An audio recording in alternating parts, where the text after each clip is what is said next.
Welcome to the September 25th edition of the Sideline View here at the Hockey House. And this week, Jeremy, let's start out maybe talking a little football. Last week, your game of the area game that we went to, and tell us a little bit about that. Well, the Brainerd Bombers kind of beat down my Crosby-Barrington Rangers. I don't even remember the score. I think it was 30-12. But Bram's got a really good young quarterback. He's a sophomore, and he was throwing the ball and running the ball very effectively. Bram's got a nice offense, the spread offense, but it's not a hurried offense. It's just spread, and they have a lot of weapons. There's another Dahlman on the team, so a never-ending supply of Dahlmans. I know, and that just kind of you have a Dahlman, oh, you must be good. So, and they do, and they are. So it'll be interesting to see how far they can go. They're a 2A team, kind of like Holdingford. I don't know.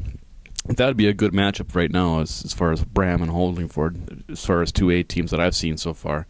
This week I'm going to Pillager. They picked up their first win last week, so hopefully they can continue. It's homecoming for them. Lowell Searcy always has them well prepared and well coached, so we'll see if they can get a little winning streak going now after a rough beginning to the season.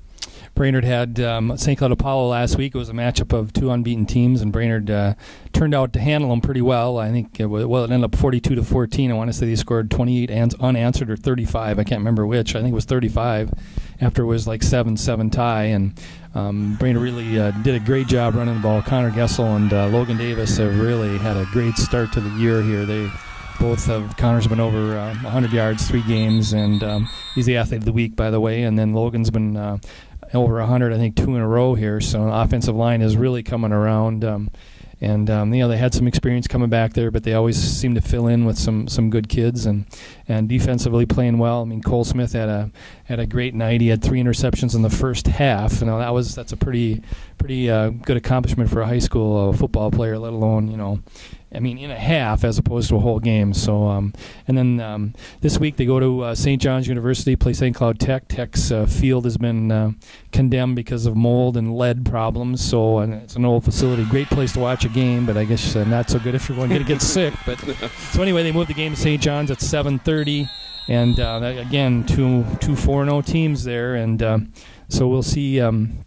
How it goes. Looks like both teams are going to run the ball a lot, not a lot of passing, only when they absolutely have to. So, like Greg Martig said, the coach from Tech, it could be a very fast game. So it'll be interested to be. Yeah, it'd be nice to, especially with the late start. Half hour later deadline. We didn't get that, so it'll be interesting. Let's maybe talk about some swimming here. They're off to a phenomenal start. I think they're 5-0 in dual meets, and they won an invitational. And you were there last week. School record was won, and diving. Beth Ederman continued to do tremendous things. Beth hasn't lost.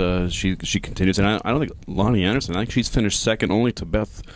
I think she's has a second every time. Second every time. That's what I was trying to say. Thanks. Mm-hmm. But it was let's say we'll call it an epic swimming meet. I know people aren't really swimming. Who cares? But that was I was impressed. It was constant cheering. Usually how swimming meets go, it's the junior varsity swims and then the varsity swims the very same event, and during the junior varsity it's a little quieter, but it was just constant cheering throughout this whole thing. My head hurt after I got done.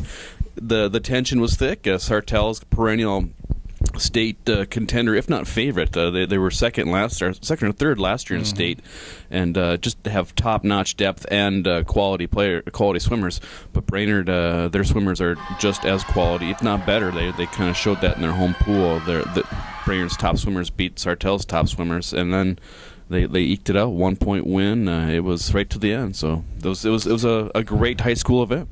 So your head hurt because of the cheering, not the chlorine. Not the chlorine. No, I didn't dive in myself. I wanted to. They should have had a dive. They should have threw the coaches in for a diving celebration. We know you're a pretty proficient swimmer, so we were not sure we want to do that and let everybody else see that. So I also covered boys soccer yesterday, and the 80-minute 0-0 game isn't exactly the most exciting thing you can see, but then in overtime, finally with like about a minute and 20 seconds left, Josh Wisniewski scored a nice shot from about 20-25 yards out, beat the goalie in the left corner. They won 1-0.